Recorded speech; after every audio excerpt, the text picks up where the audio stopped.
I never imagined my life would change in a single evening. That night, I sat on the cold park bench, clutching my worn backpack, staring at the glowing windows of skyscrapers that seemed worlds away from me. I had been homeless for 3 months, ever since I lost my job and couldn't keep up with the rent. People passed by without a glance except one man. A tall, well-dressed gentleman stopped and looked at me. His eyes weren't filled with pity but curiosity. "Rough night?" he asked. I nodded, embarrassed. He didn't walk away like the others. Instead, he sat down beside me, his expensive suit brushing against my torn jacket. We talked. I told him about my struggles, how I once worked in accounting but bad luck had swallowed me whole. He listened quietly, his gaze thoughtful. Finally, he said something that stunned me. "Come with me. Live at my place until you get back on your feet." I stared at him in disbelief. Who just offers their home to a stranger? But something about his calm tone made me trust him. That's how I found myself in the back of a sleek black car, heading toward a mansion on the hill, heart racing with both fear and hope. The mansion was everything you'd imagine: golden chandeliers, marble floors, and a view of the city that seemed unreal. For the first few nights, I could hardly sleep in the king-sized bed. It felt like I didn't belong, but the millionaire, whose name was Adrian, treated me kindly. He insisted I wasn't a burden. "Think of this as a fresh start," he said. I helped around the house, cooked meals, and even organized his office files. To my surprise, he appreciated it. One evening over dinner, I finally asked, "Why did you invite me here? You don't even know me." Adrian smiled faintly. "I was once in your shoes. No home, no one to turn to. Someone helped me, and it changed my life. I promised myself I'd do the same for someone else someday." His words hit me hard. He wasn't just a rich man showing off, he understood the pain of starting at the bottom. Slowly, I began to feel comfortable, almost like I had found family. But I didn't know his kindness came with a silent test that would change everything. One morning, Adrian handed me an envelope. Inside was $10,000 in cash. My hands trembled.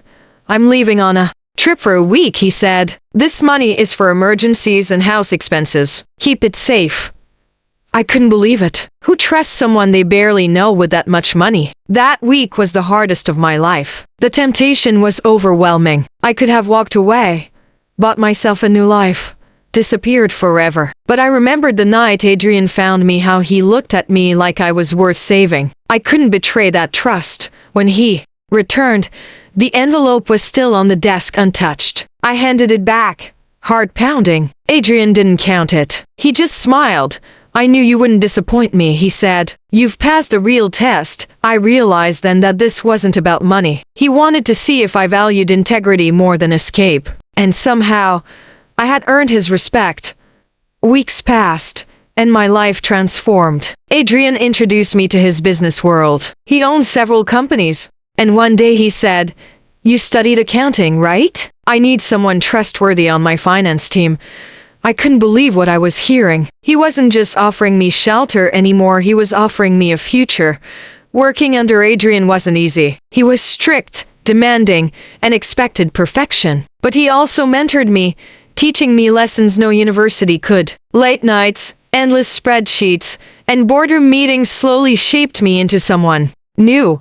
One night, Adrian looked at me and said, "Do you see now? I didn't just invite you to live here, I invited you to rise." For the first time in years, I felt proud of myself. I wasn't just surviving, I was rebuilding. But I didn't yet know that my biggest challenge and greatest reward was still to come. Months later, Adrian hosted a grand dinner party. The mansion buzzed with wealthy guests, but he called me to his side. "Everyone," he announced, "this is not just my assistant. This is the man I believe will take my legacy forward one day."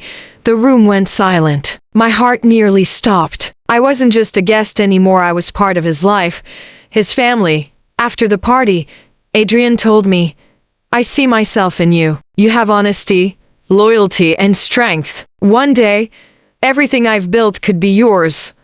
Tears burned in my eyes. I had gone from a homeless stranger on a park bench to standing beside a millionaire who treated me like a son, His invitation hadn't just given me shelter, it had given me dignity, purpose, and hope, and I knew, no matter what, I would never let him down.